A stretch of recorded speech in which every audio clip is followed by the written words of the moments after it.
What's up, everybody? Welcome to What the Funcast, episode 123. Yes, 123. We made it. Hey. Today is August 17th, and joining me is this fancy hatted man. Hatted man, I got a y'all hat. It's my hat. He I'm pulled pretty sure it I've down worn and this said before. he pulled it down and said, "Milady." Stop! No, I didn't. I said howdy. That meme will live in my head rent free forever. It lives in the head of everybody. It's just like Yeah, it does. general consciousness at this point. The hive Yeah, mind. can you believe it is August 17th already? It No. is like, it's so crazy. The year's flying by. And, It still feels like January, and then like Halloween's around the corner, and I'm like, what did I even do this year? I don't know. you said January of 2020, so it sure as hell is what it feels like. I mean, yeah, a little bit. This year's definitely been much more eventful. We've done a few things here and there, but it still doesn't feel real. Like, Yeah, no. I'm still It like, feels like ooh, we're summer's just sitting starting. in- No. It feels like we're sitting in a movie and just watching it like go by. And it's like you're living in it, but you're also not, if that makes sense. There's your existential thoughts for the day, for the night. But anyway, Yes. It's been a wild week. You don't have to even ask me what I've been doing. I'll tell you what I've been doing. So obviously we didn't record last week because it was, there wasn't really much news. So Yeah. but I came in and I'm like, I got a lot of games to talk about. And then it's like, we're not going to do it. And it's like, okay, I guess I won't talk about the games that I played. But I actually booted up. No, it's fine. It was a mutual agreement. Yes. So I booted up Skyward Sword HD, and I don't know if you've played this at all yet, but Not yet. I used the handheld controls, and I was actually pretty impressed by them. Like, not like blown away, but I was impressed that they took a very Wii-centric, Wii Motion Plus-centric game and turned it into a game that uses an analog stick to simulate Wii remote gestures. Like, it was something that so many people and even Nintendo were like, it could never be done, whatever. Like, it has to use the Wii Motion Plus. Obviously, they had to sell consoles at the time and sell the Wii Motion Pluses. But, I mean, it just maps. I think it maps fairly well to the joystick. When you say handheld, like you mean you're literally playing it in handheld mode, like Joy-Cons attached to your Switch. That. Sorry, I did not play it in handheld mode. I played it with a Switch Pro controller, not using like the motion controls. Got it. So, like literally, you move with the left stick and the right stick. If I like push it up, like the sword goes up. If you push it down, the sword goes down, left and right. And then you like Imagine flick just it. walk around Link's just like. Literally, you can, and circle. it's like very satisfying. So it looks so stupid, but you like flick the stick almost to like make Link do moves and stuff like that. And so if you go like left, right, he does a spin. If you go like up and let go, he like swipes. So it's very interesting. Once you get the hang of it, you're like, okay, I'm here for it. And the game's. Well, have you tried it with the Joy-Cons, like using the motion controls at all? The motion controllers, no. But I feel like it's probably going to be the most genuine way to play it. I just didn't feel like playing with Joy-Cons, and I Fair enough. played it as I first got my soft cast on my ankle, because for those of you that don't know, I sprained my ankle miserably, like really bad. And I finally got soft cast off, and it's just bruised to hell. Like, it doesn't look nearly as bad as it did, but it looked pretty freaking bad. Yeah. When I sprained it. So anyway, it's been a very adventurous, like, I don't know, 2 months for me. 2 weeks, really. Like, there's so many life events that happened in the span of like 2 days. Like, so much is going on. Good. If everyone can relax and just let me sleep, I would be very grateful. Just like chill for a second. But yeah, so I was laying on the recliner and playing Skyward Sword from the comfort of my chair. So yeah, it's fun. I like it. I gotta play more of it. I've been like on a video game hiatus for the past week for reasons that I'll delve into shortly. But anyway, I played that. I played Scott Pilgrim vs. the World Complete Edition, which is also a lot of fun. It's very beat 'em up-y. I mean, the same way that the original game was. So it's a lot of fun. It's been so cheap lately. It's like I don't know. It's a fun little game to pick up and play. I did do the Tetris Zelda event. So I think I maybe didn't stream. No, it happened I think after I finished streaming. It was a Skyward Sword themed Tetris 99 event where you had to play like a certain number of matches and win a certain number of matches, whatever, and you got a Zelda theme. Oh, nice. So I did that, got my theme, which is pretty easy. You just have to play like, I don't know, 5 or 6 rounds and do favorably, like, I don't know, top 30 or so, top 40 maybe. How do you have to like I guess my question is, how do you know that these events are even happening? Because I don't. Do you just open the game often enough that you like see the announcements in game, or like is there a mailing list you could subscribe to? I literally got lucky enough that like I opened it up and it was like, oh, like there's an event happening or whatever. And I think I may have saw it on like Twitter maybe. But yeah, yeah. Like rarely do I catch any of the like the PR emails that Nintendo sends out, like, oh, like play this weekend or whatever. I usually miss every one of them. Like I missed the Mario event, which like is a super cool skin. I don't know, whatever. I always seem to miss them, so I actually caught this one. Exactly 0 skins in that game, so it's okay. One of the ones I like a lot, I got it's one I used to play with a lot. It was the old like Game Boy theme, so it looks like the OG Game Boy, like in green and yellow or whatever. Yeah. So that one's cool. Yeah, it's it's like Overwatch events where it's like you play enough during the time and you go through and you get the skin or whatever. So, but I've missed a good amount of them. I missed a lot of them actually. Fake fan, and then as they say. 100% fake fan. Can't keep up. Can barely keep my eyes open. 100% fake fan. But what else? We played Pokemon Unite. I think that was... I can't remember if that was just me or if that was all of us from last week. But I've been playing more of it. I haven't played it in another week or so. But I played some ranked matches and did pretty well. So that's pretty cool. Nice. There's a big Pokemon Presents tomorrow. So I'd imagine we'll see some updates for Pokemon Unite, which should be cool. And then we'll see updates for the new games as well. Yeah. You and I played Back 4 Blood very briefly. Yes. And that was a lot of fun. Yeah. We did not play in the open beta like we said we would, but it's fine. Nothing seems to match up lately. It's okay. Yes. And then instead of streaming last week, we actually played games. So like I think I impulse bought. Well, I know I impulse bought Power Wash Simulator because I was like, what do I play? And so I bought Power Wash Simulator, which is like the most ridiculous thing. It was kind of like what I didn't like delve into on stream was it's funny because like I sprained my ankle really bad, like tripping on the way to plug in. We have an electric power washer. I was going to plug in the power washer, and we have this like divot in our yard that I didn't see because it was like kind of like grown over or whatever. And like my left ankle is super weak to begin with, so at the minute my ankle was like, oh, we got a little opportunity to roll, and he was like gone. So so the big like running gag is like I just wanted to power wash. So I ended up like getting on my crutches and going out, and like Lauren supervised me and I power washed the front walkway or whatever. Oh, nice. So that was like whatever 2 days after I sprained my ankle. Yeah. But anyway, so the gag was kind of like, okay, now I'm like literally sitting at my computer like power washing with a soft cast on my ankle because I can't power wash in person. Anyway, that's the joke of me. God. And then continuing my series of unfortunate events, you guys can't see it, but 2 panels mainly of my drop ceiling in the basement here. Our basement's finished, and that's where like I work, and Lauren works over there anyway.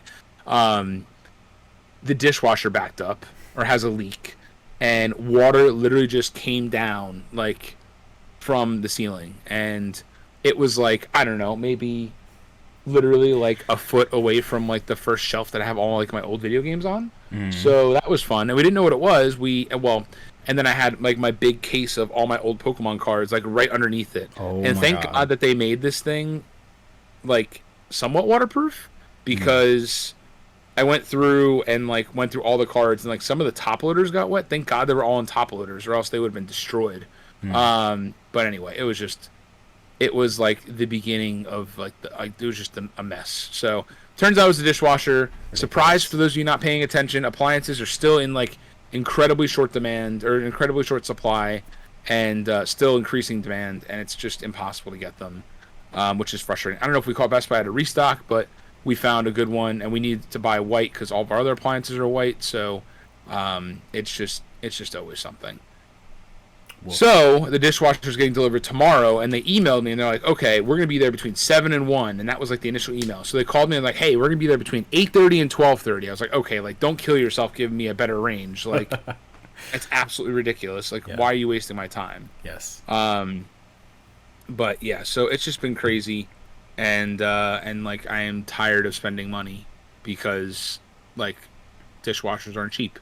So but as some of you know, we got a new little friend who is here. Are we gonna see him on the stream? Come here. my best friend. He's laying under my desk. For those that aren't watching the stream, Paul's been replaced as best friend. Here, bud. New best friend Cooper has been here. So if you're listening to this on the podcast, like on audio only, you better watch the video replay because you're missing some. He was fast asleep, so he is Look at unhappy with me. him. Oh my god. Oh, he's so cute. You gonna say hi to everybody? Oh, yes. He's probably gonna sleep. He's gonna sleep the entire time now. He's like, okay, I'm going to sleep. He's like, which then turns into him crying all night because he's only been with us a couple days. So, but he's probably just not used to like waking up in the same house and not being like fostered or whatever. Oh my god! He just sticks his little nose under my chin and just. He is the most precious baby angel I've ever seen. He really is. I don't know if we ever even mentioned it for those listening on audio. It's a puppy. It's not like So we rescued a puppy. We've been looking for a while, and as it usually goes, we like went to go look, and then that turned into like we had a couple in mind we wanted to look at, and they were like too big for like our house, and then we saw this guy, and he literally like we picked him up, and he was just like this. He's just like, okay, I love you, and I'm like, oh. Look at him. His head like rolls off to the side.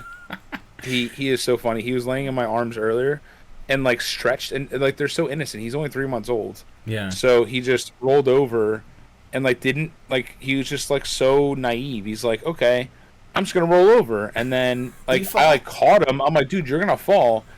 And Lauren was like, well, you caught him, so like if you draw like so I slowly lowered him down to be like, dude, you're falling. And he's just like, okay, I'm sleeping. So oh my god. What you doing, bud? So his name is Cooper, and he is the newest addition to the family. So he, we had him like officially as of yesterday, which felt like 10 days, but yeah, and then there was some other chaos that ensued yesterday. So puppy antics, good times. So he is. Oh, relax, bud. I was just pulling a little. Okay. He like freaked out and then just like plopped his head. He's not house trained. Obviously, he's only 3 months old, so that's been a journey. Training a dog or a puppy, especially, is very difficult. Yes. Take it from me. So it's been a lot of accidents and a lot of running outside trying to get him to understand and stuff like that. What's going on, bud? Oh, do you want to say hi to everybody again? He's like trying to find a comfortable position. He's like, this isn't ideal. Maybe this way. Watch exactly. He's gonna climbs into become like a neck scarf. He literally does, and I'm like, dude, I gotta record here, buddy. Then put him back down. Okay. He's like, you did this to me. Yeah, I know. He's comfortable. Goodness. He at one point here we go. I can turn. You're exposed. You're exposed. Ugh. Does he even know how cute he is? I don't think so. But yeah, so like my office has turned into like a doggy play area mixed with like manically pulling all of my shelves down because I put a bunch of video games in like containers and I'm like, I'm never putting stuff up again. And anyway, it has been a series of 24 hours. Like it has just been a lot. What do they say? When it rains, it pours? Yeah, well, literally it poured from the top of my ceiling. So, I mean, like, I don't know that you can see it, but like, it's you can see it on the stream, but it's just so bad. Like, it just like I don't even know. But so hopefully all will be okay when the new dishwasher comes. And yes, yeah, but between the dog and the dishwasher and getting Cooper all the stuff he needs, it's just been. Like, you like money? Yeah. Literally, we have spent an obscene amount of money. Maybe you could start a power washing business. Oh yeah, maybe I could. Maybe I could. Oh my god. Yeah, For those of you that are unaware, by the way. Oh, well, I'll tell you guys later. Go ahead. What were you gonna say? Oh, Cyberpunk is $10 today at Best Buy. Oh, garbage. Anyways, I just got the email and they're like, "Hey, don't forget." I'm like still. They probably haven't sold many. Yeah, I'm still holding out hope that like in 2 years that game will be like actually good, but. Until then, I'm chilling. But anyway, speaking of, well, I don't want to say good games, interesting games that I've tried. So my past 2 weeks have not been nearly as eventful as yours. But I did play a few other games. Obviously, Power Wash Simulator. I bought it after you played it, and I was like, yeah, no, I want that. And like some of the later jobs, you didn't do the playground or whatever. So you played like the first two levels, which was one was the backyard, and one was like cleaning the van. After that, there's like a playground, like a whole house that you have to clean. And when I say both jobs, literally took me 2 hours each, and I was like, I could be like cleaning my real life bathroom instead of just doing virtual chores. But it's so satisfying. I don't know why. I don't know. It's very satisfying. So I thought I did the playground. Maybe that was just the backyard. Yeah, you just did the backyard, which had like the. I don't know if you played since, but on stream at least. You No, did I the haven't. Backyard, yeah. Yeah, no, I just did the backyard. Yeah, so like it's fun, and obviously I felt the same way. I felt the same way of like, okay, I could be cleaning like with real my hands. But then like you get the fumes and whatnot, and like getting all sweaty. But this one, I'm just like sitting there, and I'm like, wow, water. You get the fumes. When you cleaning your bathroom is a struggle. Like last time I cleaned my bathroom, I had to use like vinegar and whatnot, and it's like, oof, this is like I was like double masking in my own bathroom just to like survive. Stop! I remember you telling me about this. Crazy. But so Power Simulator is fun. I don't know if I'll dedicate too much more time into it. It's still very much in early access, but it's fun for what it is. See, there you go. Thanks, Jeff. Someone knows what they're talking about. Heavy chemical skill stains. Although the TikTok shower magic trick is the way to go. It's half vinegar, half Dawn dishwashing soap, and you just mix it up in a spray bottle, spray it down onto it. This is specifically for like hard surfaces, not like a shower curtain. Or I guess maybe work on a shower curtain. But I use this specifically because I have glass shower doors, and when I say they were sparkling clean, it was such a good time. Anyways, besides Power Wash Simulator, I tried Boyfriend Dungeon, which is kind of the new talk of the internet. It was, I don't know when it was announced. I guess it must have been announced a while ago, but it came out last week at some point, Thursday, Fridays, one of those days. So I downloaded it and played it because it's actually on Game Pass. And I'm glad that I didn't pay money for it because it's not the best game. But so it's called Boyfriend Dungeon because it's like a dungeon crawler, but you can also date your weapons. Like you have a sword that you use, and then like the sword turns into a person. You can date the sword. It's a very interesting concept. But it's, for me at least, like I'm not a big fan of dating simulators in general. I was like, oh, this might be like silly and fun. But there's a lot of dialogue and talking and not as much of the dungeon crawling. And the dungeon crawling is like just okay. It's not like super, super satisfying. It's nothing like, Hades or whatever. But very interesting game. I'm glad that it's on Game Pass for free and that I didn't spend $20 whole for it. But it is available on Switch. Glad you didn't pay $20 either, because I was reading reviews on it, and it's getting like very mediocre reviews. Yeah, IGN gave it like a 6 out of 10. Like it's very like middle of the ground kind of thing. So it's good for trialing for free on Game Pass, and that's kind of the beauty of Game Pass. You get to try all these games, and if one sticks, then you're into it. If not, then no loss, no harm, no foul. Speaking of other Game Pass games that I finally tried Valhalla. Or VA11 Hall A. I don't know, but it's actually... Is that on Game Pass? That is also on Game Pass. It's like a very retro style, like pixel art kind of game, and you play... It's more of a visual novel than anything with like a light gameplay aspect, and that one was actually kind of interesting. Like I found myself just like it says in the beginning of the game, it's like sit back, relax, grab some snacks, grab some drinks, and just like, prepare to like do a lot of reading essentially, because it's basically like you're reading a book. The premise is you play a bartender in like some cyberpunk city, and you have to mix them drinks, which is not super challenging. Like there's no real challenge involved there. You just have to make sure you're clicking the right ingredients. But then like you sit there and you just listen to their stories or whatever and like converse with them. So it's interesting, but also glad that I didn't like pay real money for it. I'm glad that was an all Game Pass title as well. But it's very so much it's like funny that that's on. It's funny that that's on Game Pass. I didn't realize that.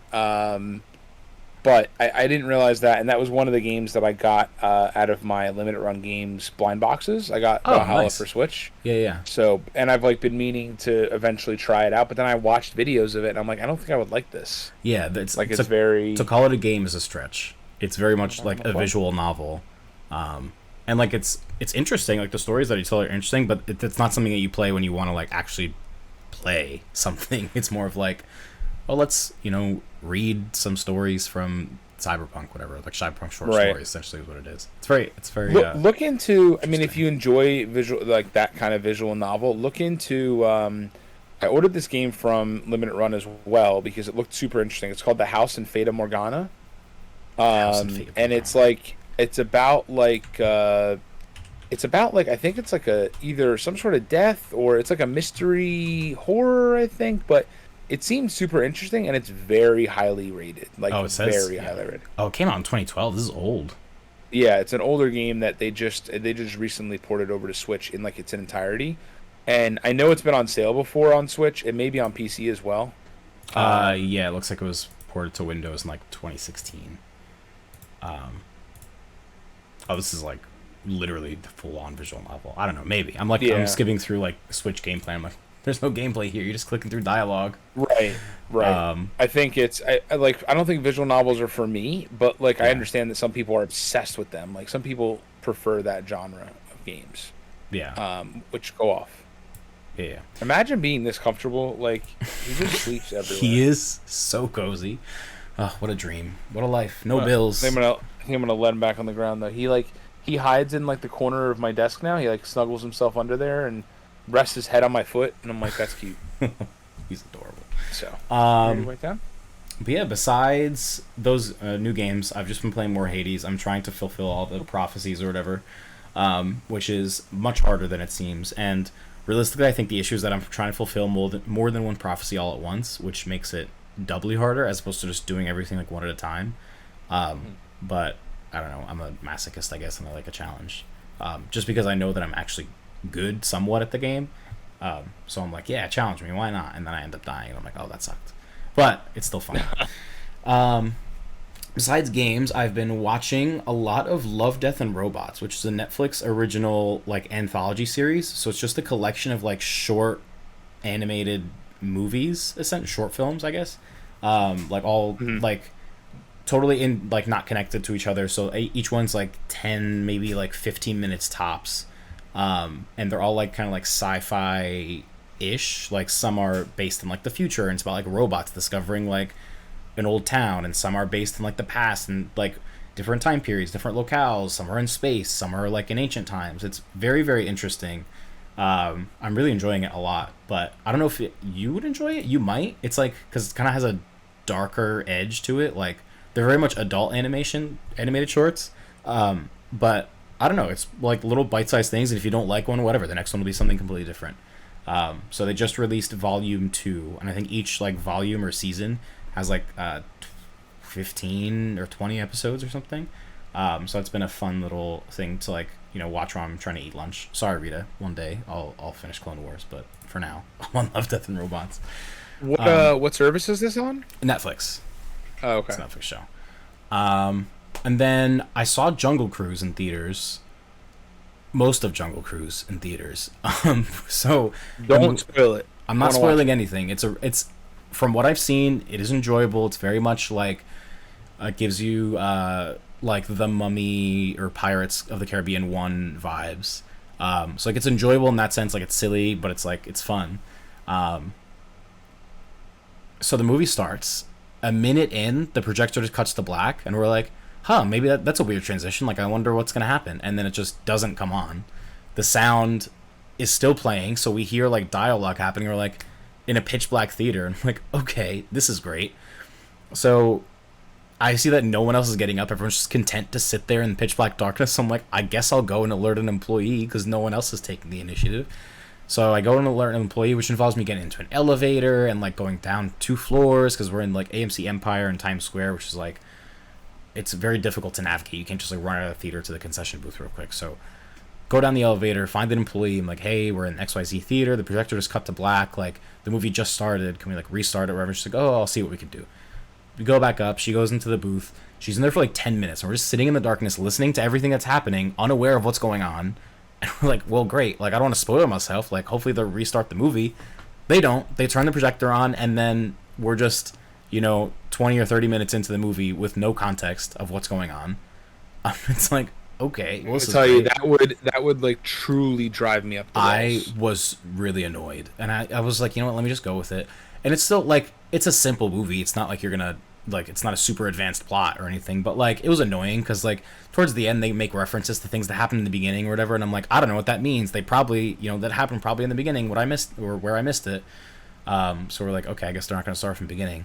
And then the worst part is at the very end, like right before I don't know, like the climax happened, and then there's like, the ending scenes or whatever where like everyone's like, oh, happy, whatever.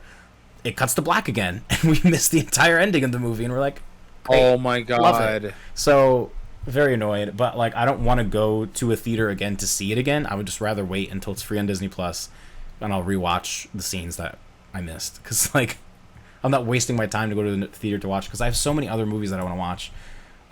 There's The Green Knight, which is starring Dev Patel. It's like an A24 movie about King Arthur. There's The Suicide Squad, which has been obviously getting like super rave reviews, and I still haven't gotten a chance to see that. Free Guy came out with the Ryan Reynolds, and that apparently has been getting really good reviews. My roommate even saw it, and he's like a huge, film critic. I guess he's like a filmmaker himself. So, and he liked it. So I'm like, okay, great. I don't know. There's like just so many other movies coming out, and I'm like, I can't keep up. It's tricky because like with everything going on, I don't know. I don't really have a desire to go to the movie theater. Like especially if I have to wear a mask in the movie theater, like I will sacrifice Dolby and all that stuff and just watch it at home. Yeah, I mean, there's some movies that you can't. Like, well, The Suicide Squad's on HBO Max, so that's doable, but Free Guy's not on any streaming service. Shang-Chi's not going to be on any streaming service, which is another thing that we can discuss later. But The Green Knight is not on any streaming service. Like, there's Werewolves Within is this movie that I've been wanting to see. That's like an independent movie, but it's from this director that did a horror movie on Shudder that I really liked. That's a very silly. Werewolves Within is based off of a video game that Ubisoft made. That was like one of their big announcements. It is, isn't it? Yeah, they made it's called Werewolves Within. It's pretty much like Among Us. Yeah, it's like a very like silly, like it's like a horror comedy kind of thing. It's a campy like imposter type scenario where Werewolves Within, here's more useless knowledge for y'all, was I believe a launch title for PlayStation VR, developed.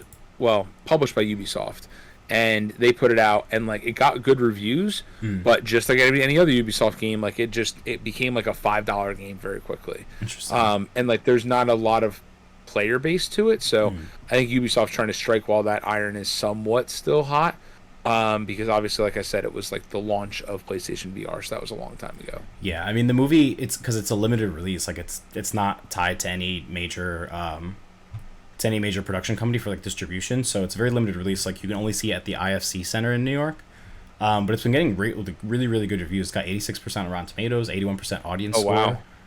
So it is very much a B grade campy type of horror movie. Yes, like the original. Like, Evil I think Dead, they even said that. Yeah, I think they even said that like in their little trailer. Yeah. No, it's definitely not intended to be like genuinely serious or anything. But that's on my list as well. Like, there's just so many other movies to see that, long story short, I'm not going back to the movie theater just to see Jungle Cruise. It was fun, but I'll watch it on Disney Plus. Yeah, at this point, we're probably just going to buy it on Disney Plus and watch it, because we've been wanting to go see it, and we just haven't made it a priority, obviously. Yeah. And especially with the puppy, it'll be a lot easier. Yeah. Or we're busy dealing with, dishwashers and all that stuff. But one thing on Hades is on Xbox Game Pass Ultimate now. Yes. And it does have cloud streaming enabled. So you can play it on your phone with touch controls or with an Xbox controller. And I booted it up just to try it and tried the touch controls. And it's not like impossible. Like, I'm sure that the generation behind, like, or whatever, younger than Ahmed and I, are probably like super really talented and good because they grew up with that. Like, they're the kids that you see that'll like do all these finger movements. Like, they literally play on touchscreens like you and I play on a remote control, which is insane to me. But it is so insane to me. Like, they'll play.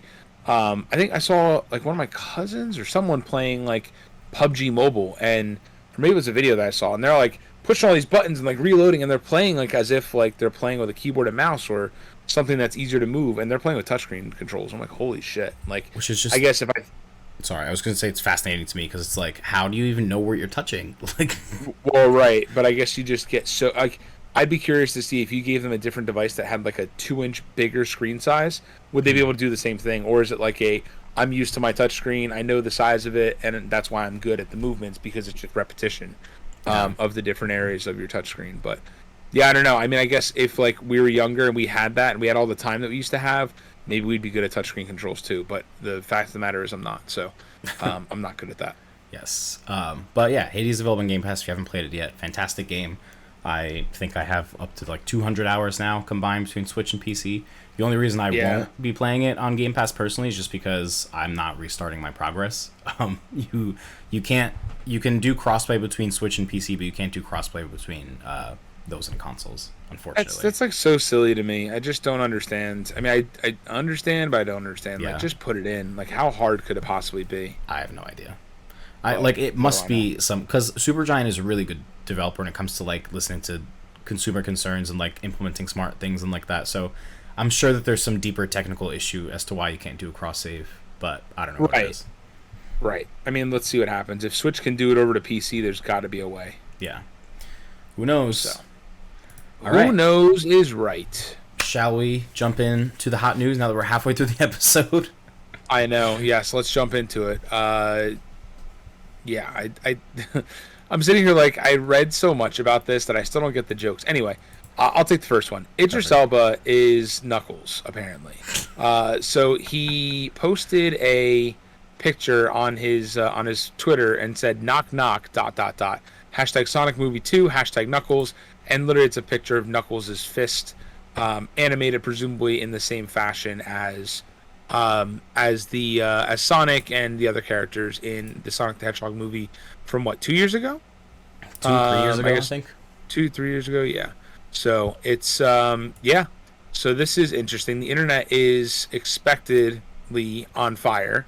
So Xbox tweeted back at them at Idris Elba and said, "We expect some sick beats from Knuckles." And there's just all these ridiculous things. Idris Elba is such an interesting man. Like, what can't he do? He sings, he acts. Now he's Knuckles. So I'll be honest with you. DJs. Remind me where Idris Elba is from. What do you mean, where is he from? What is he in? Like, I recognize him, but I need to go look at let's see what movies he's in. He is in. Well, he's in the Suicide Squad. Yes. Yep, I pieced that part together. He's what's his name? Heimdall in Thor. Okay. He was in Pacific Rim, which you still have to see. Said that too. Yeah. He's in Fast and the Furious. He's in Thor. He was in Finding Dory, apparently, which I didn't know, but okay. Apparently, he's also going to be in The Jungle Book 2, which I didn't realize is a thing that's happening. I didn't know that either. Interesting. Guardians of the Galaxy. Volume we got spoilers up in here. 3. We got spoilers up in here. Interesting. But yeah, so he's been in a lot of things, and he also DJs, and he does a bunch of other random stuff. He's a bit of a Renaissance man, and now he's Knuckles. And you remember that that video that's like from that dude Gabriel Gundak or whatever, who was a Viner, and it was like Zendaya is Michi. That's what I think of every time someone is like Idris Elba is Knuckles. I'm like, oh, Zendaya is Michi. Okay, from that Trolls movie or whatever. Yeah. It's a deep cut. It's a deep meme, but I'm always thinking about it. Anyways, that is wild. Okay, cool. Well, thank you for the Idris Elba rundown lesson there. Yes. Yeah, the rundown. But yeah, so I mean, this is interesting. A lot of people have reacted in many, many different ways. Go look at the internet. Yes. Among Us game responded with yes, hello. That's like the first one that comes up for me is Among Us. Oh no! Did you see this? Someone put now for Tails and put Tails the Fox, the Journey to the Hell, and it's that haunted fox meme from literally 1,000 years ago. Oh, that fox that's sitting with his legs crossed. Yeah, I just sent it to the chat. Ew. Why are people like this? There's a lot of cursed replies to this. Just go look up Idris Elba's tweet and just scroll a little bit. Scroll through the replies. Speaking of the Suicide Squad that Idris Elba is also in, apparently the movie only scored, despite being fantastically well received, only scored $26.5 million at the box office, which is kind of unfortunate. But it should be noted that obviously it's on HBO Max for free. No premiere access, $30 extra surcharge, whatever. It is available for free to watch from the comfort of your own home. So this isn't too surprising, but I sure hope that the actors don't also have a Scarlett Johansson situation where their contracts depended on dependent on box office performance. But to quote from Box Office Mojo, 5 summers ago, the DC supervillain extravaganza Suicide Squad had a massive $133.7 million opening weekend at the North American box office. Despite those eye-popping numbers, critics and audiences were left unimpressed by the film. This weekend, the complete opposite happened. Critics and audiences loved the big-budget follow-up, The Suicide Squad, but its theatrical receipts were underwhelming, pulling in just $26.5 million in its debut weekend. In the age of COVID, it appears that up is down, black is white, and blockbusters just ain't what they used to be. So I mean, this sucks, right? So it's unfortunate, but this is obviously a direct correlation to COVID. So I agree with you. I saw you put here, I don't want to read any more in fear of spoilers. 100% agreed. I did the same thing. I opened this article and I was like, okay, that's unfortunate. I'll read this after I watch it. I didn't put that there. You put that there. I just left it in there. Oh, anyway, that's why I agree with it, because I put it there. But yeah, so you're right. I did put that there. I am extremely tired.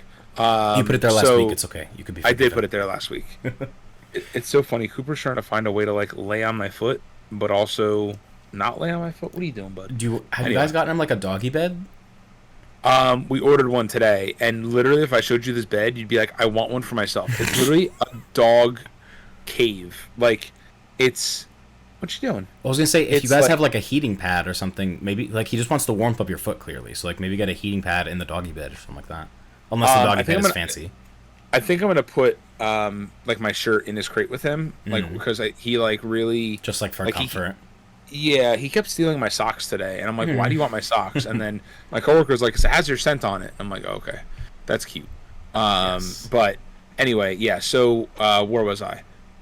Spoilers. Oh, I mean, it just sucks. And like you said, the whole thing with the contracts, like that is getting super iffy, and which we'll go into in just a second here. And you mentioned Shang-Chi as well. Yes. Same deal goes there, where there's a lot of fear over that. But it sucks. I mean, definitely watch it on HBO Max. I'd imagine that the more views the movie gets on HBO Max, the better it'll, hopefully the better it'll be received. Yeah.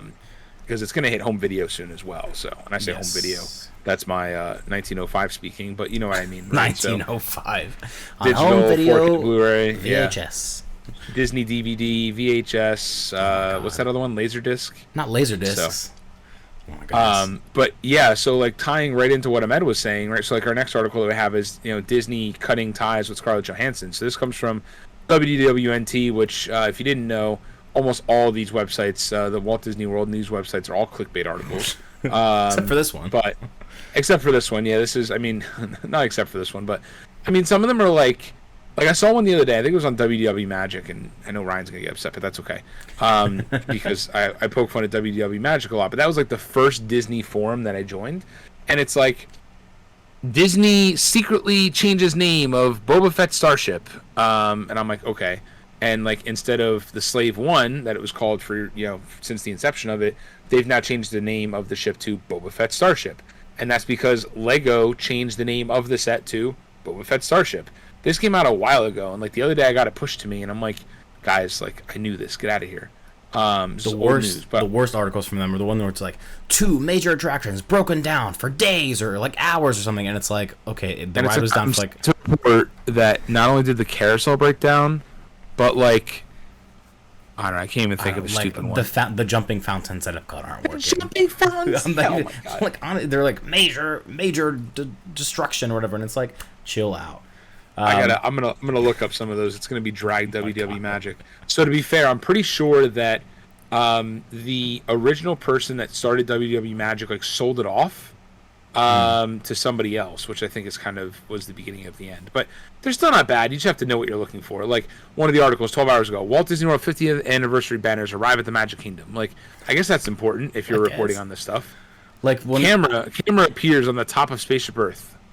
Yeah, it's like the tiniest news updates. Yeah. Because like obviously things aren't happening that often, but you gotta get your news somewhere. But anyway, do you want to take the actual news article that we pulled? Yeah. Now that I'm done ranting. So this one comes from WWNT, who also posts clickbait articles. Yes. And they said, so this, Ahmed wrote, well, maybe I wrote apparently. I don't know. I wrote that one. Disney said R.I.P. Scarlett Johansson. So the article was titled "Disney Cutting Ties with Scarlett Johansson and Tower of Terror film is canceled." So they go on to say, following Scarlett Johansson's lawsuit, which we previously covered in a previous episode, lawsuit against Disney over Black Widow's release on Disney Plus, Disney is cutting all ties with the actress and canceling projects involving her. According to Giant Freaking Robot, sounds legit, this includes the previously announced Tower of Terror film. Johansson was set to produce and star in the movie. The bottom line is this, right? I mean, I understand, and I think that Black Widow falls into a very peculiar spot of this whole like pandemic movies released during the pandemic or planned to release during the pandemic. That whole situation, I think it's very unique because Black Widow was pushed so many times, and they were very stern about like that was the one movie. It was never like, hey, we're releasing on Disney Plus. It's like, hey, it's pushed out for 6 months. Hey, it's pushed out for another 6 months. Hey, it's pushed out for another 3 months. Right? Like Soul was the first big one. It was like, hey, Soul's coming to Disney Plus for Christmas time, right? And at that point, I think Black Widow was supposed to release in like March. Then it was supposed to release in like November, and it just kept getting pushed back, right? And then eventually it released in July.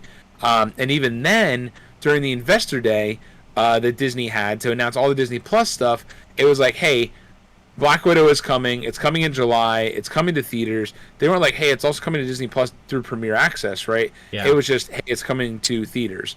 And everybody was like, well, why don't you give it the Premier Access treatment, right? Then they did, and then what we didn't know is all the ancillary bullshit that is going on between of like how their contract was written and how that wasn't changed. And like, shame on Disney at the end of the day, right? Because they should be willing to work with these actors and actresses that are obviously going to lose money as well. And this isn't like oh, hey, we're bleeding, so you're going to bleed too. Like, there has to be some level of fairness and respect. And then, I think we reported previously about like Kevin Feige being like infuriated about the whole situation because he looks out for the talent, because he's looking forward to where are we going to bring Black Widow back into the MCU, or what other things are we going to do where we could leverage her talent. And he's forward looking, whereas unfortunately this is like the corporate side of it. And granted, Scarlett Johansson sued Disney, so doing that automatically, going in, there's a good shot that relationship is gone. I mean, and that's going to be what it's going to be. But on the flip side, if it's, hey, I'm owed this money for starring in a movie that did pretty well, and they're not willing to pony up the money, which is their side of the bargain, then what else do you do but sue, right? Yeah, no, it's super shitty because it could have been so easily avoided if they just renegotiated the contract. Like, that's all that needed to be done. Because it's like releasing it just on Disney Plus or just in theaters or whatever is obvious. Like, it's like we see with the Suicide Squad. It's hugely successful, but it's not making that much money at the box office. Like, I see the benefit in releasing things to streaming, but the contract should have absolutely been negotiated if it was exclusively dependent on box office performance. Which brings us into Shang-Chi only being released in theaters and not on streaming. If the Suicide Squad is to, set any kind of example, I don't think that Shang-Chi is probably going to do that well in theaters. And there's going to be no alternative for people that don't want to go see it. Like, me living in New York, or us living in, like, the tri-state area where, like, COVID numbers relative to the rest of, America are relatively low. I think I would be more comfortable to see it in a theater here. Like, I mean, I just saw Jungle Cruise last week in a theater. But people that live in, like, Florida or Texas or something, where they don't want to necessarily be in a theater because COVID numbers are, insane, and there's, like, breaking record number of cases every day. Like, there's no alternative for that. And it doesn't seem like Disney's willing to negotiate. They're just making these decisions on behalf of their talent and on behalf of all these people that worked so hard for these films, to the detriment of everybody. Like, I don't know. This seems like there's some really shitty decision making. I understand we're in, God forbid I say this word, but, unprecedented times. Everyone's always talking about unprecedented times. But, like, I know this is uncharted waters, essentially, when it comes to releasing movies, but I don't know. I just don't understand why the contracts aren't being renegotiated in a way that it benefits everyone that's involved with the film. So, very silly. But Shang-Chi comes out in 2 or 3 weeks, and I'm excited for it regardless. And I will tell you right now that I can almost guarantee you at the 11th hour that they're going to say it'll be on Premier Access, because the fact of the matter is that states are starting to shut down again. Who said that it's not going to be in theaters, or not going to be on streaming? I remember I doubt they're going to do that so late in the game, because Black Widow we knew was coming to Premier Access at least like a month or 2 in advance. Premiere. I don't know, homie. access. Marvel fans Marvel fans saying seeing Shang-Chi in theaters is not worth the risk. It's coming from MovieWeb, which Marvel fans probably like they're just quoting 2 or 3 people on Twitter, but right. Yeah, last Thursday, Disney CEO Bob Chapek confirmed during a financial results call there would be no immediate streaming option for the movie. So, I don't know. Just really weird decision making all around. I don't like Bob Chapek. August 17th, I said what I said. See y'all in like 2 weeks. See y'all in 2 weeks. I'm just gonna. Go I'm serious. Like it's gonna be. I mean, look at how even Raya. Every time I hear water, I'm like waiting for it to come down. Every time I we talked about Raya, and like Raya was kind of like rotting on Disney Plus because theaters were barely even open when it was on, right? Yep. When it came out, and like a lot of people are like, "What's Raya? What's Raya?" And then the minute it hit Disney Plus, people are like, "Oh my God, did you see Raya and the Last Dragon? That was incredible."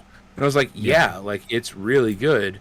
But it's just such a weird time, and I think that wasn't Raya released on premiere on the same day that it was in theaters. It was, but that was like that was a movie that a lot of people were like, "Oh, I'm not going to pay $30 or whatever." Like a lot of like people that I know like waited till it was free. Oh, and then once it was free, they're all like, "Oh yeah, remember Raya?" Yeah. Yeah. So it's just so many frustrating decisions are being made, and like I don't know, maybe this is unfounded, but I just can't stand Bob Chapek. I feel like this wouldn't have happened under Iger's watch. Nobody likes him, but that's besides the point, right? Like I don't think like I think that I just highly doubt that this would have happened were Iger still CEO. Like he would not have let the relationship with Scarlett Johansson go so far south. Right. Fair. Yes, I agree. My point is though is I think that like we got to give some credit where credit's due, right? I still don't think that any of the major movie providers or any of the major movie producers, I'll say, have nailed down the what happens when you can't go to the movie theater scenario, right? Yeah. Like you've got Warner Brothers who said, okay, put everything on HBO Max and let's sell HBO Max, right? Like let's partner with HBO, right?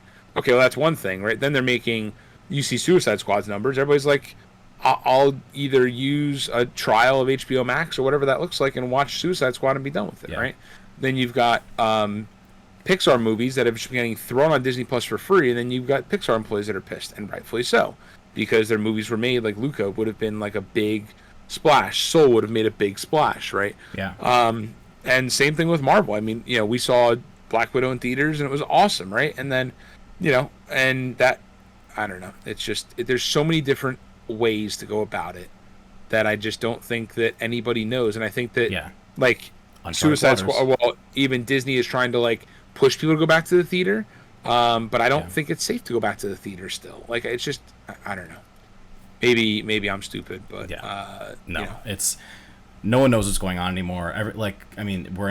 Things change every day. Unprecedented times. Say it. I mean, you said it already once. Unprecedented times. But literally, it is unprecedented times. Like as much as we hate to say it and hate to be like doom and gloom, and that's the reality of it. So so do your part and get educated. Talk to your provider about getting a vaccine. Talk to your provider. Talk to your doctor and see if Moderna's right for you today. Anyways, literally, talk to your doctor and see if the COVID-19 vaccine is right for you. And I'm pretty sure it might be. It is. Please go get vaccinated. Last to wrap out our entertainment news and jump into gaming news. We have like 12 minutes left in the episode. We always do this. We're like, oh, it's gonna be a short episode. There's no news. Here we are. This is actually kind of exciting. This is something that I didn't even know was happening, but Star Wars fans probably already did, so I won't even, try to pretend like I'm a real fan here. But Star Wars Visions had its trailer dropped today. It's an upcoming Disney Plus series. This one comes from Gizmodo, by the way. Upcoming Disney Plus series where various Japanese anime studios have produced their own take on the galaxy far, far away, but never. Okay, yeah. So Gizmodo's just saying that it looks simply phenomenal. So it's 9 different episodes. They're all self-contained stories, like it's an anthology series. And they're all done by different anime studios with different casts and whatnot. And some of the names and like the voice casts here are pretty big. Like we got in one of the episodes, Lucy Liu is voicing a character. In another episode, we got, Neil Patrick Harris is voicing someone, David Harbour, Jordan Fisher, Henry Golding, George Takei, Simu Liu was one of them. Like, there's a lot of fairly big names. So each of the episodes is like done by a completely different studio. I'm not a big anime fan at all, so I couldn't tell you what any of these mean. But like one of them's behind the studio that did Promare, which I see on my Twitter timeline now and again, so I know that one's big. I don't know any of these other ones. Oh, one other one's done by the studio that did Ghost in the Shell. Another one did Batman Ninja movie. I don't even know what that is. So it looks to be very interesting. The trailer looks pretty good. But yeah, it'll be available on Disney Plus. I don't know when exactly. September 22nd. September 22nd. Or September 23rd. I'm watching the trailer now. I didn't see the trailer. Yeah. So looks like September 22nd. Very interesting stuff.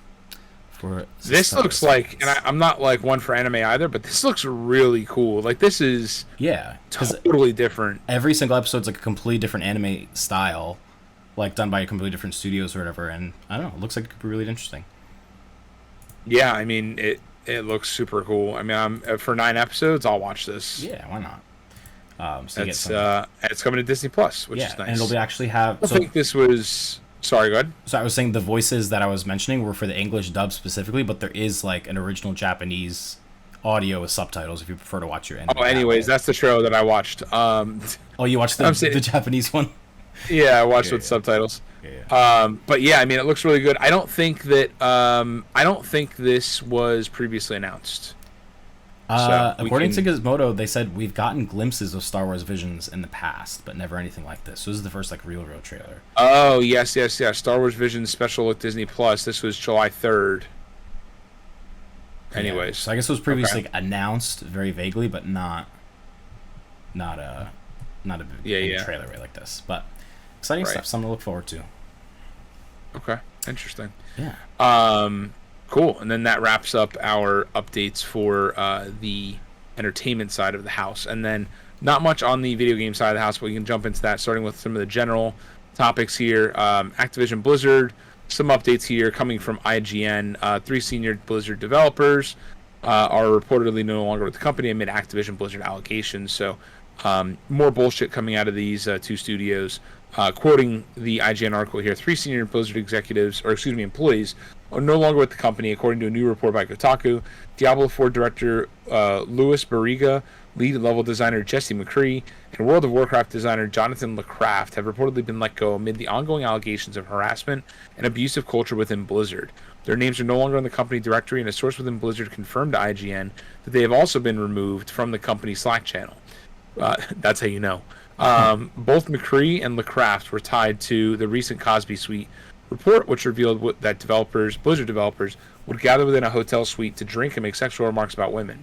It has been tied to the reported frat culture that led to California suing Activision Blizzard. Last month, Barriga had been with Blizzard since 2006 and worked on Diablo 3 Reaper of Souls and World of Warcraft Legion. Sayonara, go and, I just have no patience for this whole sort of thing, right? And like, I just don't have any patience for it. It's pretty simple. Most random thing that I'm learning as a result of this is that there was someone at the company named Jesse McCree, and that's probably what they named the Overwatch character off of. Like, I did not realize that at all. But actually, I remember seeing articles about people saying, like, Overwatch League broadcasters are no longer, like, saying McCree on streams or whatever. I'm like, what are they saying? Oh. Like, But I didn't click into it because it seemed like clickbait stuff, so I'm like, whatever. So there's that cowboy again. That makes sense. Yeah, the gunslinger. Like, I don't know, or maybe they're just calling it by like the player that's playing the character. But very interesting stuff. It is, and hopefully they clean house and get all these people that were associated with all this stuff out of there, because at its core they make great games, and it's unfortunate to hear about the toxic frat boy culture that has existed for who knows how long now. Yes. So hopefully they. Hopefully they get rid of all this. There's kind of an awakening, and the company is kind of renewed. But I guess we'll see what the future holds. Yes. Speaking of the future, yes, we shall. Diablo 2 Resurrected had an early access beta that we both missed, but Logan played, and Logan was very satisfied with it. And I think you can speak more to this because you played Diablo 2 with him. That's like literally where you met him. I did. That's where Logan and I met. We met through playing Diablo 2. So, I played a lot of this game way back in the day, and it's funny because like as I look at it, I'm like I used to have such good characters in this game that like I can't even fathom. Like it'd be cool to play again, but like I don't know if I'd really I don't know how much I'd actually play. I don't have time anymore. Like It's a game that I'd want to get on Switch because I could like play it on the go and stuff like when I have time, offline, whatever. But yeah. So anyway, the roadmap to launch. The game does launch September 23rd. So leading up to it, we did just miss the early access beta. It actually ended yesterday. The open beta starts this weekend though, so it runs from August 20th to the 22nd. And then, like I said before, with launch date leading up to September 23rd. So Nice. it's it's interesting. Coming to Switch, PS5, 4, Xbox One, Xbox Series XS, all that good stuff. My brain, I'm like 5, 4, 3, 2, 1. Let's go. Literally, stop. I don't even know. I think it's on all the systems. Yeah, Pretty I'm sure not it is. entirely sure, but that sounds right because it's just a port of what 15, 20-year-old game at this point. Yeah, that game is old. Yes, I remember actually playing it when in Egypt on my like aunt's really old computer that would shut down when it overheated, and they didn't have internet, so I was just playing like single player, and I was enjoying the hell out of it, but I didn't know what I was doing. So it's interesting. It doesn't look like it's getting a physical release. It's just getting a digital release. That doesn't surprise me, but I would assume that like limited run would do something for it eventually, maybe, hopefully. I don't know. God. Yeah, they probably will. As your wallet trembles in the corner. Yeah, I know. I'm slowly falling off that bandwagon. But yes, I'm like, imagine paying $35 for a $5 game. So couldn't be me. I will look into this here and see what Diablo 2's coming out on. I'm pretty sure it's coming out on Switch, but I didn't see it. I only saw. I might be wrong. I don't know why I thought Switch as well. That makes sense, but no, it's coming out on Switch. It's coming out on Switch. I see it right here. Why is there no price? Maybe it's not available to pre-order yet. It is a mystery. Speaking of games that no one ever plays, Marvel's Avengers is finally getting its Black Panther expansion.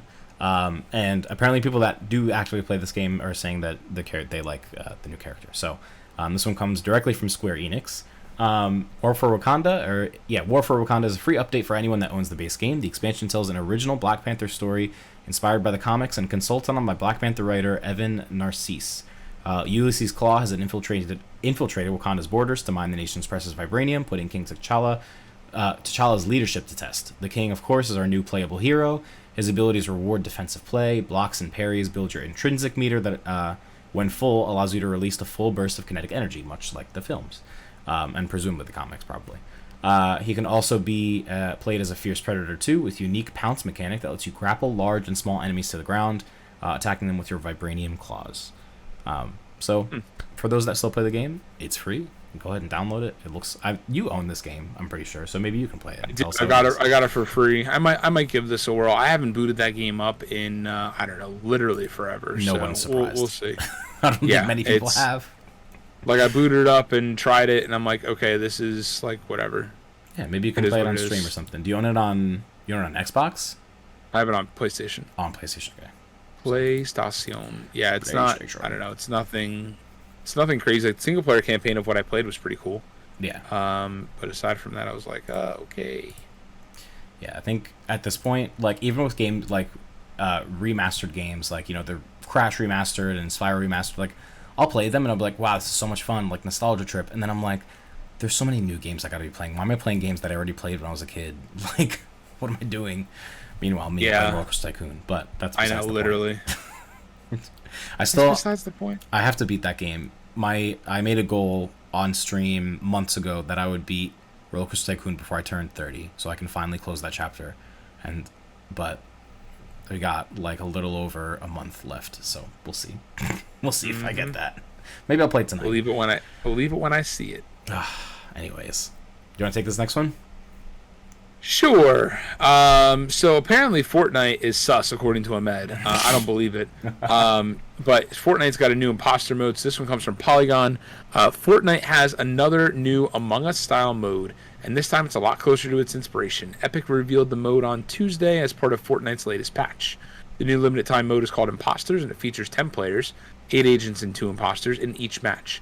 All 10 players are aboard the bridge on the island, also like Among Us, and the agents are trying to complete tasks that will help them arrive at their destination safely. Imposters try to eliminate the agents without having their identity discovered. Whenever things seem a little too suspicious, or when a player's body is found, all the remaining players convene to discuss who the imposter might be. While this might sound a whole lot like Among Us, Fortnite's version of the mode does have a few additions. For instance, imposters can occasionally teleport every player in the game to a random location, disorienting them and hiding the imposters. Wow, imposters' suspicious behavior. Imposters can also temporarily make everyone in the game look like Peely, Fortnite's banana skin, or mascot, sorry, to help them escape a tight situation. On top of these powers, they can also sabotage the bridge and freeze tasks to freeze task progress and slow down the agents, just like the imposters in Among Us. So, Fortnite does a lot of these limited time modes, so it's not entirely surprising that they copied yet another one. But Carlos saying imposter. That's exactly what I saw. I'm like imposter. Yeah, I mean, I don't think Fortnite's ever been what's the word, modest about how much they borrow from other games, specifically PUBG. So this isn't like above them anyway. So I'm not super surprised, but I guess it's limited time, so it's just kind of like a it's just for them to stay relevant and try something different. Yeah. What I do like though is that they make this like little trailer for all these game modes, even though they're limited time and stuff like that. So yeah, pretty neat. I just watched a little video here. Spend a lot of time, I don't know, the CG, the trailers and like the CG that they use in the trailers like makes it look so cool, and you're like, wow, I can't wait to play this. And you actually play, and you're like, oh, never mind. I know, it's just nothing like it. It's nothing. It's just kids building houses going up like 17 stories in 2 seconds, and you're like, how do you have fingers that move that fast? Right. Like, and I sit there and I build like one floor, and I'm like, hold up. It's like, wait, what button is this again? My board is old. I'm so bad at building. It's ridiculous. It's a joke. It is absolutely a joke. It is truly a joke. Anyways, moving on to PlayStation specific news. So I think we discussed this last episode vaguely. That PlayStation or PS5 was getting an update to support external SSDs, but no one kind of internal SSDs. Sorry, internal SSDs. Yes, but no one really knew like how it was going to perform or whatever. There was just the announcement that the patch was finally ready. So Digital Foundry, who is notorious for like testing every bit of specification of every piece of tech that comes out, did some tests on the additional storage on a PS5, and they bought a Samsung 980 Pro SSD, which, for reference, for 1 terabyte costs $230 MSRP, or $229.99, versus the Xbox expansion card that's just kind of plug and play in the back of your Xbox. Also, 1 terabyte is $219.99. So it's $10 cheaper, but that's just the SSD that they tested with. There are other SSDs that are also compatible according to Sony's specifications, but with the one that they tested with, the performance was essentially the exact same, if not better, over the stock drive. In games like Ratchet & Clank, which depend heavily on the SSD's performance, it was literally the exact same thing, like no difference at all. And when loading PS4 games specifically, like that don't necessarily take advantage of the hardware and the actual gameplay, it's more so loading times. Games actually loaded faster with the expansion drive, with the Samsung one, than the stock internal drive. Which is so crazy to me. Yeah, it's so crazy. So that's good news. I mean, besides the hassle of taking apart your PS5 and messing with screws, supposed to just a plug and play kind of memory card, it doesn't seem like there will be too many issues with SSDs. I think Ratchet & Clank is kind of the best test for that kind of thing. I don't think any other upcoming games utilize the SSD to such an extent in the core of the gameplay. So I think if that's good, then we should be good moving forward. And I think, like we both said before, like I don't think we're in any rush to upgrade our internal storage just yet, because it's not been filled. But when the time comes, things will hopefully be a little cheaper, a little faster, and then you really don't have to worry about it at all. Mine's been filled with like garbage. Like I just like hoard games, especially some of the free games. But yeah, it's not something that I need. I don't need that stuff. Yeah, so and things install super quick, especially if you have a fast internet. There's no longer like waiting an hour for your PS4 to copy data, which was always a disaster. Right. So that's good. Right. Yeah, it's I don't know. Like the whole heatsink thing is something that I think that more and more people are starting to talk about. Where it's like you need to it's recommended that you get a heatsink on your on the SSD that you put in. Yeah. And I don't know, it's just strange to me. I mean, there's a reason the PS5 is shaped like the weird monolith that it is, and it's because it runs hot. Like, right. You were mentioning before that you're going to move your PS5 into a cabinet, and I'm like, I mean, it's quiet. It doesn't run loud, but it runs hot. And I know this because I sit with it right next to me when I'm streaming off of it, and it's like heat. It is a radiator. Yeah. Like, there's a reason that it's shaped like that. So the heatsink thing does not surprise me at all. But it's more so the issue of like making sure it's the right size or whatever. But I'm sure like SSD manufacturers like Western Digital and Samsung and whatnot will make like specialized ones that, like, compatible with PS5. And right. Yeah. Yeah, it's we shall see. I haven't. I don't sit next to it, so I trust you. I believe you. She's spicy. So one quick thing: Diablo 2 Resurrected is only available digitally. I did confirm that here, and I don't see it on any of the retailer sites. Do you remember Orcs Must Die? Did you go to that whatever conference that was with me? I can't remember which one it was. Orcs Must Die. I played and I talked to the developers of Orcs Must Die 1. Anyway, I don't know. Anyway, I just realized that they made a third one that was exclusive to Stadia, but just came out on Xbox about a month ago. There was a first and second one? I've never heard of them. There was a first one. I didn't know there was a second one, or a third one for that matter. But I think they've always been like PC exclusive. But anyway. Oh, it's like a tower defense game. Yeah. But a little bit different. So you like run around and it's like a tower defense game, but you like run around as a character as opposed to like over just the top, like God in the sky kind of thing. Yeah. Interesting. So I've never heard of it. But yeah, good stuff. All right, we're running on fumes here. So we've got Game Pass updates for this month, featuring the game that Ahmed has been hotly awaiting, 12 Minutes, coming to cloud, console, and PC. Yes. Let me just read all of them when they're coming here. So available today: Humankind for PC, Need for Speed Heat on cloud via EA Play, which is a part of Xbox Game Pass Ultimate.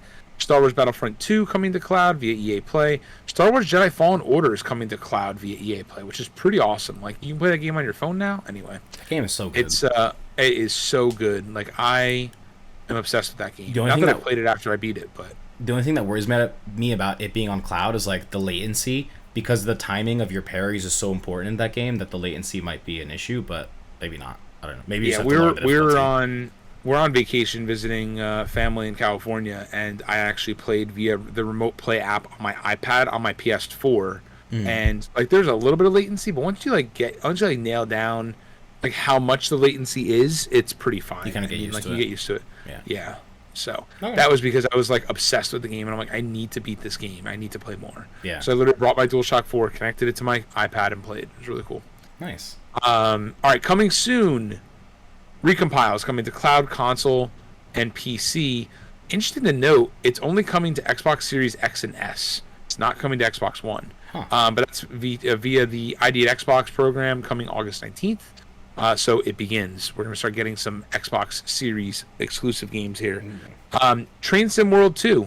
I know, Ahmed, you've been highly awaiting that one. Oh, yeah. It's coming to cloud, console, and PC on August 19th. Can't wait to take on the raw power of the CSX AC4400CW. Drive some high-speed German rail as you push the throttle in the famous DB Ice 3M out of Cologne. Take on the challenge of long freight across sand patch grade using the raw power of the CSX AC4400CW. Listen, we're making fun of them for being in trains, but me about roller coasters, I'm like, yes, the Rocky Mountain. No, I'm not making fun of it. It's just the description. It's funny the world's famous London Underground on the Bakerloo line. All official licenses, all authentically recreated. You're in the cab, and you're in control. I'm just like, the fact that they're calling out the specific train names. I mean, I guess they know their audience, because I don't know what that. They definitely know their audience. Their audience is not us. But no, it's cool. I know a lot of people really like Train Simulator, so go off. Yes. Do your thing. I'm definitely not making fun of you. I'm just appreciating it for you and appreciating that this description is not that great. If it's on Game Pass and you can drive an MTA subway, I would like to do it.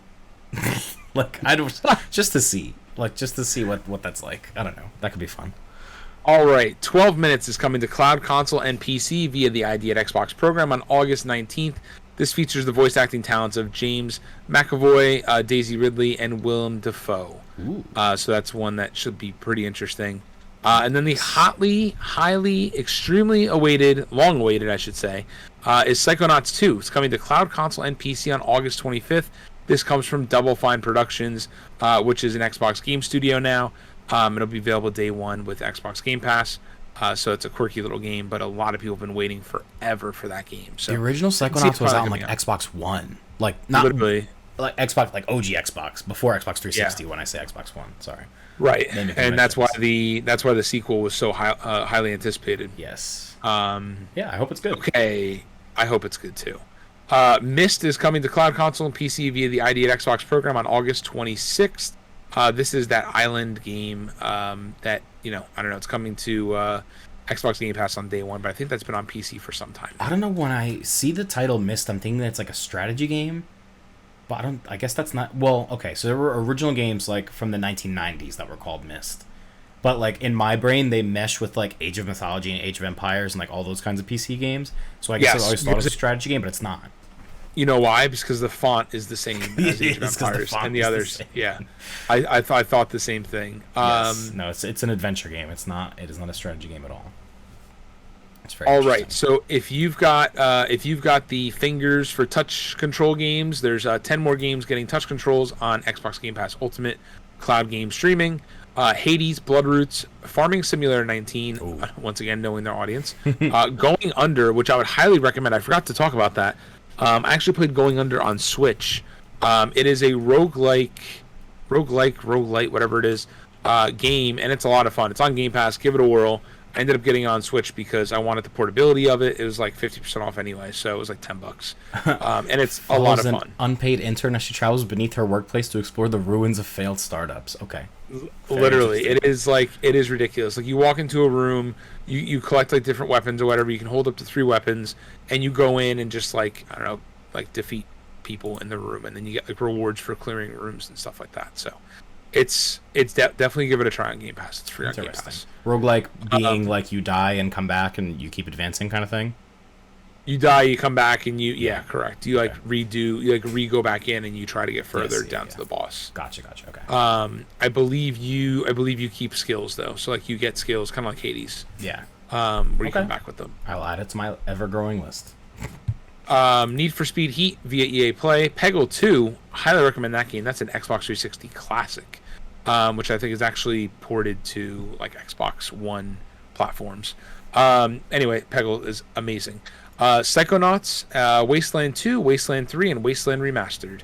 So if you're trying to get wasted in the Wasteland, they're all here. Or if you're trying to play Psychonauts 1 before Psychonauts 2 comes out, you can do that too. I'd imagine that game has not aged well, but go off. Yeah, it probably doesn't. I think I like actually booted it up once on like my Xbox One X, and I was like, okay. Yeah, it's like, yeah, it is absolutely like that. And then games leaving on August 31st. So the following games are leaving Xbox Game Pass library on August 31st. So be sure to dive back in and pick up where you left off ASAP. Blair Witch is leaving cloud console and PC. Double Kick Heroes is leaving cloud console and PC. NBA 2K21 is leaving cloud and console. And Stranger Things 3, the game, is leaving cloud, console, and PC. So keep your eyes PCs. on that. Yes. Blair Witch is definitely a game I would recommend off that list, especially if you are a fan of horror games. That game is one of my favorite horror games of all time, and I say that not lightly because as a lover of horror movies, I hate horror games because I don't like the stress, but that game is genuinely really good. Genuinely really, really good. Sounds stressful to me. Yeah. I mean, no, you can defend yourself. I don't like games where it's like, you're alone in the woods and you only have a video camera and the battery runs out every 4 minutes and you're like, what the hell is this garbage? Literally. In Blair Witch, you can defend yourself a little bit. But anyway, that about wraps it up. Yeah, we have the Nintendo Nindies presentation. Just kidding. That doesn't wrap it up. Which I can run through super quick. I don't know if you had a chance to watch it, but I did not.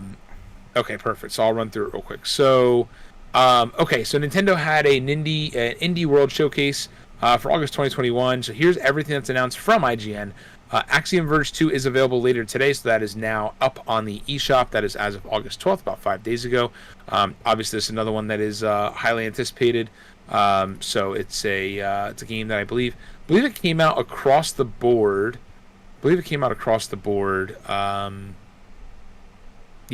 11th. It came out pretty much the same day on Nintendo Switch, PC, and PlayStation 4 and 5. IGN gave it a 7, saying Axiom Verge 2 is a dual-dimensional Metroidvania that's engaging to explore despite its one-dimensional combat and underwhelming boss fights. So the first one is like a cult classic, if you will. So if you enjoyed the first, I'm sure you'll enjoy the second. Tetris Effect Connected arrives on Switch this October, so Paul can whoop Ahmed's ass portably. Great. So this is coming to Switch, which is kind of interesting. I mean, like, the visuals are a big part of it, and I can't imagine the visuals being too great on Switch, but go off. If you notice, it comes out October 8th, the same day as the Switch OLED model, as well as Metroid Dread. So I'm sure it'll look pretty awesome on the OLED model, Yes. which I'm sure is why they're releasing it on the same day. Not that they'll tell you that, but that's why I'm telling you, and it's fact. Yeah. Okay, Bomb Rush Cyberpunk is a graffiti action adventure that tasks you with becoming the All-City King. And that's coming out as a timed console exclusive in 2022.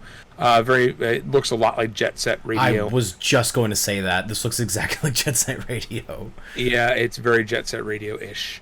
So that's an interesting one. Okay, Loop Hero jumps from PC to Nintendo Switch this winter. So it's a card-based RPG. Anyway, I didn't realize it was card-based. I missed that part. A card-based RPG coming from Four Quarters and Devolver Digital.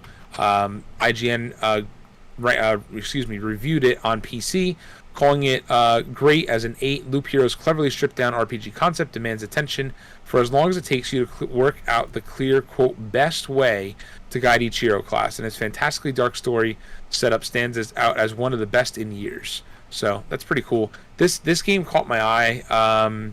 It caught my eye during the presentation, but now that I know that it's a card-based RPG, I don't know if I want to play it. So, and that's me being a brat, I guess. And perhaps Whatever. one of the biggest announcements, I believe this was the end of the show. Eastward is a post-apocalyptic action-adventure RPG that arrives next month. Eastward is an action-adventure RPG that is set in a post-apocalyptic world and inspired by the best of 90s anime. It comes from the publisher of Stardew Valley and has you playing a hard-working miner named John who discovers a young girl named Sam in a secret underground facility.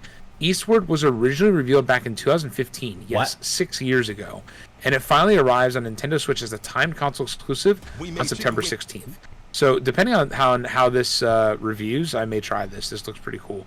Very Stardew Valley looking, but it looks pretty neat. So it's looks like good stuff. Interesting.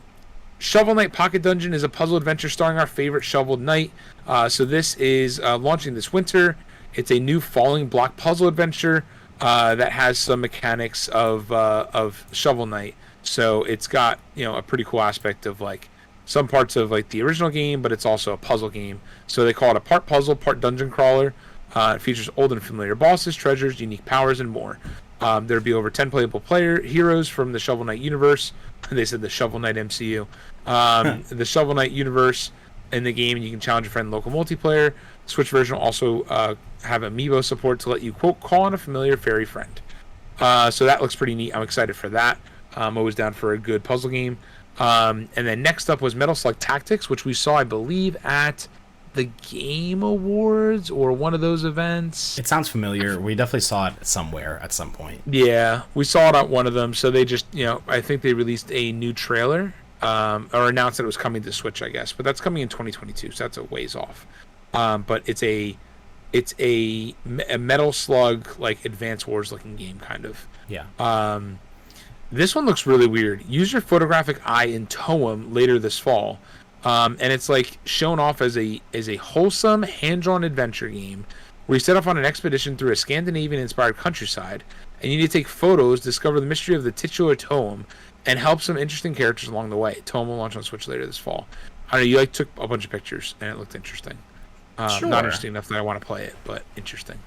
All right, take a post-apocalyptic journey in far-changing tides in early 2022. The way your brain wants to say it, take a Pokemon journey, and you're like, take a what? What? Yeah, I saw the PO, and I'm like, wait. So the initial game came out, and it's called, this is what threw me off. Far Lone Sails was the first game, but yeah, so let's see. Players will not need to know anything that came before to enjoy this new story. First game had players traveling across the land, and this new journey will take players to the sea. Solve puzzles on your ship, on and off your ship, survive mighty storms, and much more. when Far Changing Tide launches on Switch in early 2022. I'm sure that does stuff for people. It doesn't do anything for me. I've never heard of Far Loan Sales. But you know what does do something for everybody? Necro Barista Final Pour is an anime-style visual novel about coffee and death. So that is... Sorry if you just heard the audio on the stream. I was trying to watch the trailer for Far Changing Tides or whatever, and USAA was like, "Hey!" Sorry, all right, go on. Oh my gosh. Anyway, the way you screamed it like blocked out your voice. So the IGN reviewed this on PC and gave it an 8 out of 10, and it is available right now.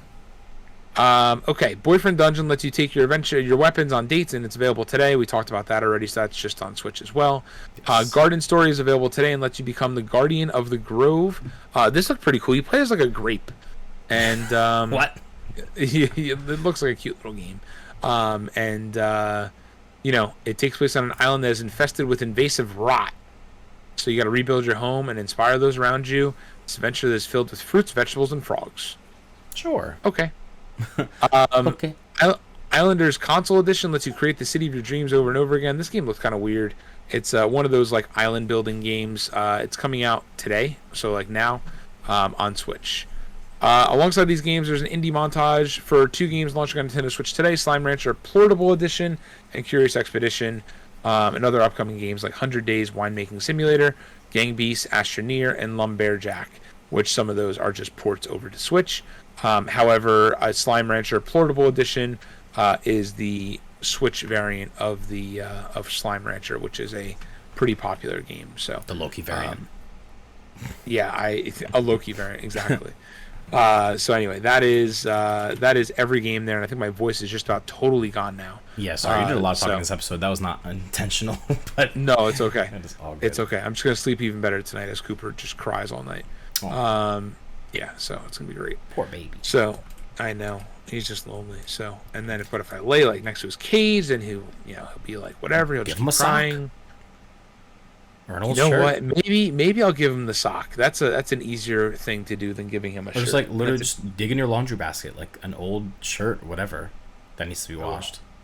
I mean, hopefully it's a shirt that you don't care too much about in case he pees on it. Yeah, he's teething, so he will destroy. Like if anything, get an old rag or a towel or something, just like rub your face with it real quick, and then I just rub my booty on it. Just let that be his towel. No, I'm just gonna give him the sock because he actually came over and stole my socks today. Like he stole one. I'm like, okay, whatever, just eat my sock. I don't care. And then he came over. And he's like, no, I want this other one too. And then he literally has them sitting here with his toys, and he's like, these are mine now. So it's ridiculous.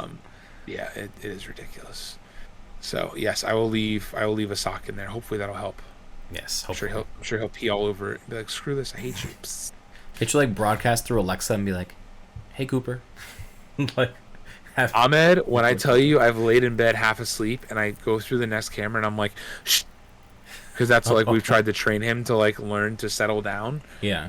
I've turned on puppy music, relaxing puppy music through the Alexa, and it's just very instrumental, calming music, and he just barks louder, and I'm like, oh my god. He's like, they can't. The first it's like, stop trying to drown me out. The first night it worked briefly, and then after that he's like, I'm on to y'all. I know where y'all live. I know where you sleep. I know where you live. It's literally like having a newborn. Well, good luck with your endeavor. It is very much like having a newborn. Literally. Not that I know what having a newborn is like, but I'd imagine something like this, where it's the similar. bags under my eyes are extreme. I'd say it's similar. Having not been through it personally, but watched my sisters go through it, I'd say it's similar. Yeah. All right. I would agree with that. All right, let us wrap up this episode then. Any final words? Any breaking news? Anything crazy? No breaking news. Oh, the Pixel 5a got announced, I think that might be news. I don't know if it's news, but I got an email about it. Yeah, it's all the reviews are dropping, and they're like, well, if it ain't broke, don't fix it, because it's basically the exact same as the Pixel 4a. But oh, so it's interesting that they did that. Not to totally deviate off track here, but yeah. They refreshed all the Nest products. I don't know if you saw that. Like they know. came up with a new Nest camera with a battery, which I've wanted for years, and they never made one. It's always hardwired. So they've got a battery Nest camera, and they've got a battery Nest doorbell camera, which we bought because actually it should hopefully come. I think release is like the 26th. But anyway, we bought one because our whatever. Long story short, there's no transformer for the doorbell, so we'd have to put a transformer in for the doorbell, and then at that point, it's like I'll just buy the battery-based one now that Google has one, and just use that and sell the one that I have, the wired one.